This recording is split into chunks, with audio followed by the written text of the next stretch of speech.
하나님의 말씀 호세아서 13장 1절에서 마지막 16절까지 말씀 함께 읽겠습니다. 에브라임이 말을 하면 사람들이 떨었도다. 그가 이스라엘 중에서 자기를 높이더니 바알로 말미암아 범죄함으로 망하였거늘 이제도 그들은 더욱 범죄하여 그 은으로 자기를 위하여 우상을 부어 만들되 자기의 정교함을 따라 우상을 만들었으며 그것은 다 은장색이 만든 것이거늘 그들은 그것에 대하여 말하기를 제사를 드리는 자는 송아지와 입을 맞출 것이라 하도다. 이러므로 그들은 아침 구름 같으며 쉬 사라지는 이슬 같으며 타작마당에서 광풍에 날리는 쭉정이 같으며 굴뚝에서 나가는 연기 같으리라. 그러나 애굽 땅에 있을 때부터 나는 내 하나님 여호와라. 나밖에 네가 다른 신을 알지 말 것이라. 나 외에는 구원자가 없느니라.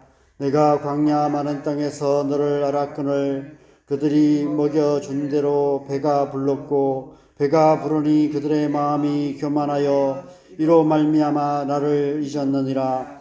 그러므로 내가 그들에게 사자 같고 길가에서 기다리는 표범 같으니라. 내가 새끼 이런 곰같이 그들을 만나 그들의 염통 거풀을 찢고 거기서 암사자같이 그들을 삼키리라. 들짐승이 그들을 찢으리라. 이스라엘아, 네가 패망하였나니 이는 너를 도와주는 나를 대적함이니라.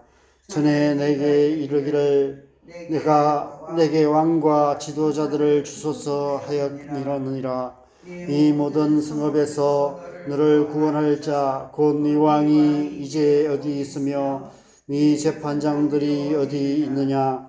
내가 분노함으로 네게 왕을 주고 진노함으로 패하였노라. 에브라임의 불의가 봉함되었고 그 죄가 저장되었나니 해산하는 여인의 어려움이 그에게 임하리라. 그는 지혜 없는 자식이로다. 해산할 때가 되어도 그가 나오지 못하느니라. 내가 그들을 서울의 권세에서 속량하며 사망에서 구속하리니 사망이 네 재앙이 어디 있느냐. 서울아, 네 멸망이 어디 있느냐. 뉘우침이 내 눈앞에 숨으리라. 그가 비록 형제 중에서 결실하나 동풍이 오리니 곧 광야에서 일어나는 여호와의 바람이라.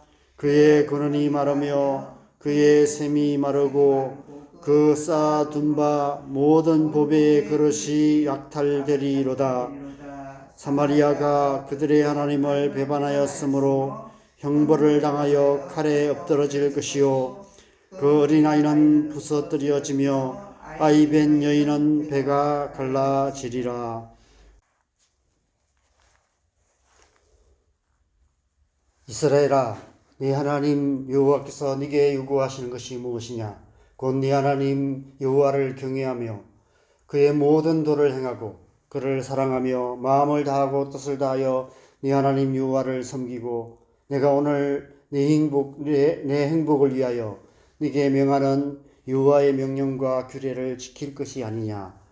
신명기 10장 12절 13절에서 모세가 출애굽 2세대들에게 40년 전 시내산에서 1세대에게 하나님께서 주셨던 말씀을 다시 선포한 말씀입니다.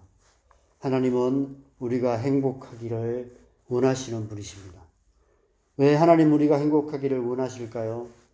하나님 당신이 행복한 분이시기 때문입니다. 행복이란 국어사전적 의미는 충분한 만족과 기쁨을 느끼는 상태를 의미합니다. 아무것도 부족함이 없는 충만한 상태를 행복이라 말하는 것입니다.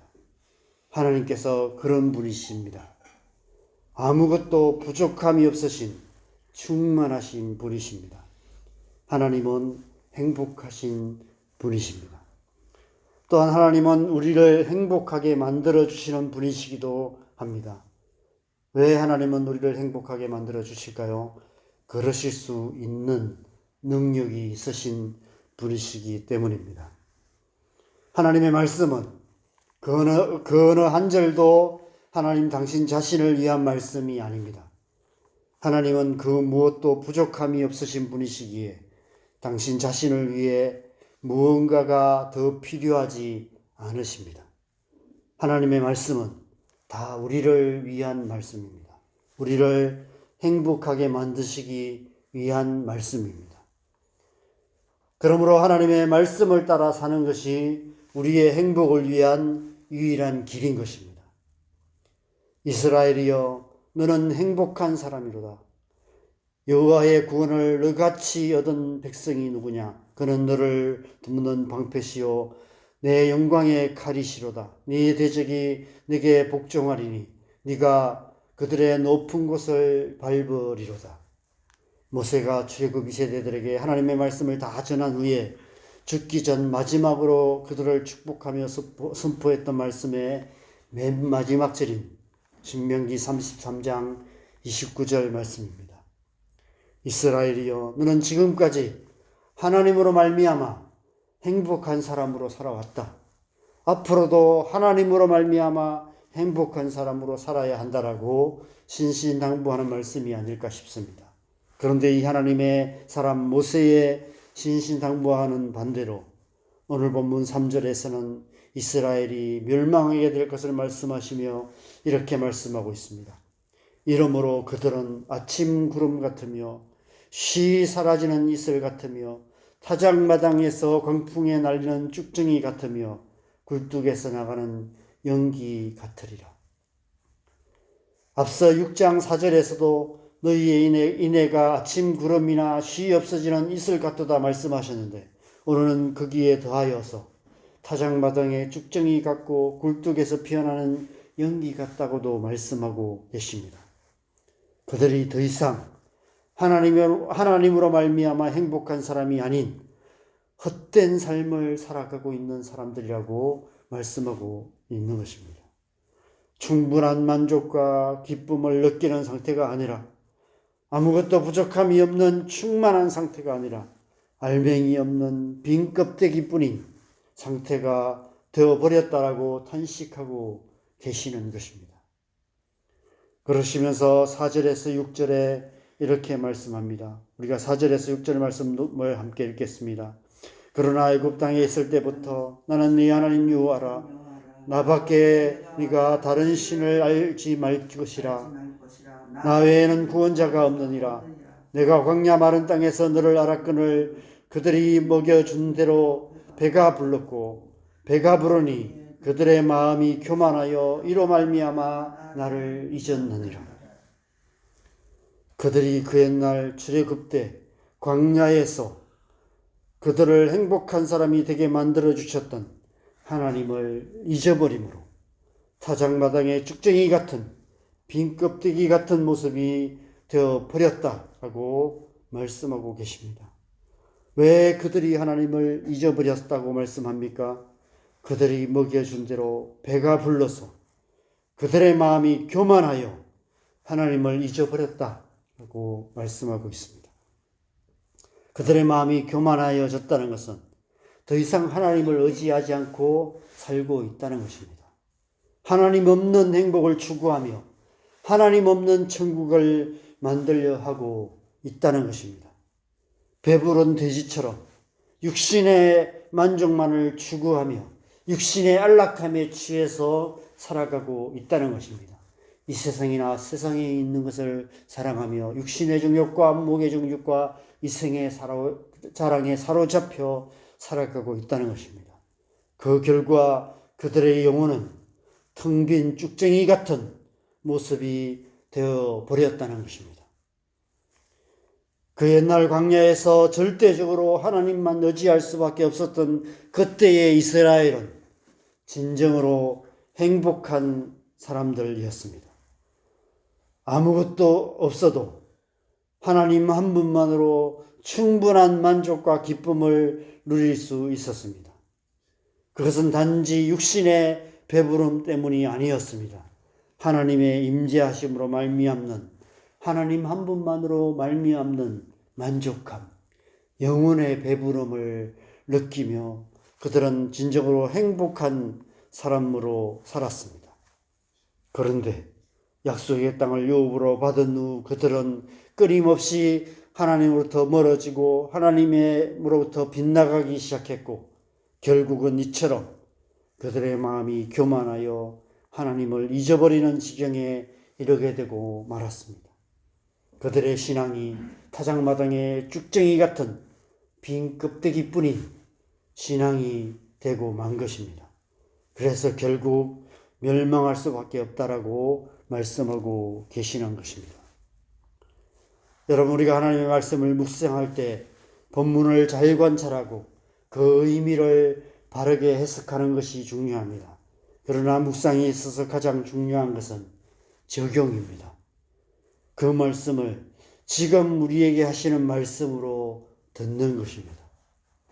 하나님은 이미 하신 말씀을 통해서 지금 우리에게 말씀하시는 분이십니다. 성경에 기록된 말씀을 통해 오늘 우리에게 하시는 말씀을 귀 기울여 듣고 그 말씀에 합당하게 반응하는 것이 우리가 하나님의 말씀을 묵상하는 가장 중요한 목적입니다. 우리는 오늘 본문의 이스라엘의 타작마당의 쭉정이 같은 신앙의 모습 속에서 지금 우리의 신앙의 모습이 어떠한지를 비춰보아야 합니다. 오늘날 한국교회의 영적인 현실과 우리의 신앙의 모습이 이와 같은 모습이 아닐까 싶습니다.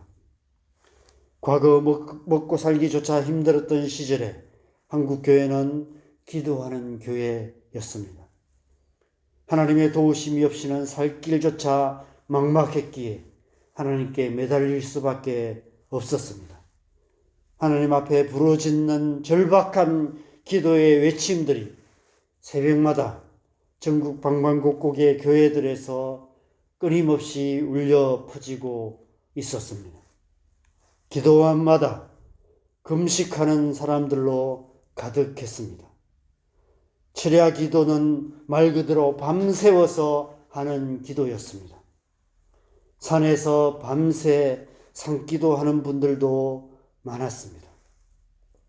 그런데 오늘날 우리의 모습은 더 이상 그렇지 않습니다. 기도하는 소리들이 더 이상 들리지 않습니다. 기도하지만 하나님 앞에 전심으로 부르짖어 기도하지 않습니다. 그만큼 절박하지 않기 때문입니다. 쉽게 말해서 배가 불렀다는 것입니다. 배가 부르니 그 마음이 교만하여져서 우리의 마음이 안락함에 취해서 나태해져서 하나님을 잊어버리기 시작했다는 것입니다. 저 또한 마찬가지인 것 같습니다. 정말 절박하게 하나님을 찾았던 때가 있었습니다. 지금도 그때처럼 절박하게 하나님을 찾고 하나님의 얼굴을 구하고 있는가 하는 질문을 해보게 됩니다. 우리가 새벽마다 우리의 자녀들과 우리의 다음 세대들을 위해서 기도하고 있는데 우리의 자녀들이 절박하게 하나님 앞에 매달리지 않는 이유 역시 마찬가지인 것 같습니다. 우리의 신앙이 점점 타작마당의 쭉정이 같은 빈 껍데기 신앙이 되어가고 있는 것 같습니다. 그래서 우리는 날마다 더욱 힘써 성령의 은혜를 구해야 합니다. 우리 안에 하나님을 향한 갈망을 새롭게 해주시도록, 그래서 전심으로 하나님을 찾고 하나님의 얼굴을 구하는 영적인 열정이 우리 안에 다시 불타오르도록 성령의 불을 구해야 할 때인 것 같습니다. 누가복음 3장 말씀에서 세례 요한은 예수님께서 바로 그 일을 하시러 이 땅에 오신 분이시라고 소개하고 있습니다. 그는 성령과 불로 너희에게 세례를 베푸실 것이요 손에 키를 들고 자기의 타작마당을 정하게 하사 알곡은모와 국간에 들이시고 죽정이는 꺼지지 않는 불에 태우시리라. 이 새벽 시간이 그런 시간 되기를 소망합니다.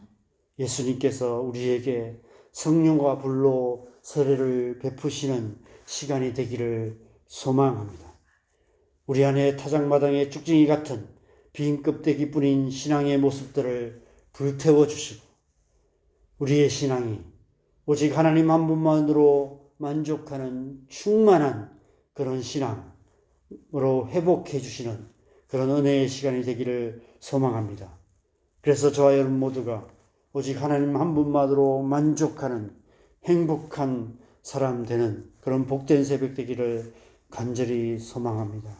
그래서 우리 시간 우리가 이 새벽에 주님의 은혜를 간절히 구하십시다. 새벽마다 우리가 성령의 은혜를 구하면서 우리의 신앙을 새롭게 해주시도록 기도하시고 또 우리의 자녀들을 위해 교회를 위해서 기도하실 때 다시 한번 성령으로 우리를 새롭게 하여 주셔서 우리 안에 정말 꺼지지 않는 그 하나님의 불이 우리 안에 끊임없이 타올라서 빈 껍데기뿐인 그 쭉정이 같은 우리의 신앙은 불태워 주시고 우리를 다시 한번 하나님의 마음에 합한 사람으로 새롭게 하여 주시도록 하나님 한 분만으로 행복한 사람으로 살아가는 저와 여러분 될 수 있도록 하나님의 은혜를 구하면서 주님 앞에 나아가셨으면 좋겠습니다. 이 새벽에 우리가 이 제목을 가지고 함께 기도하십시다. 함께 기도하시겠습니다.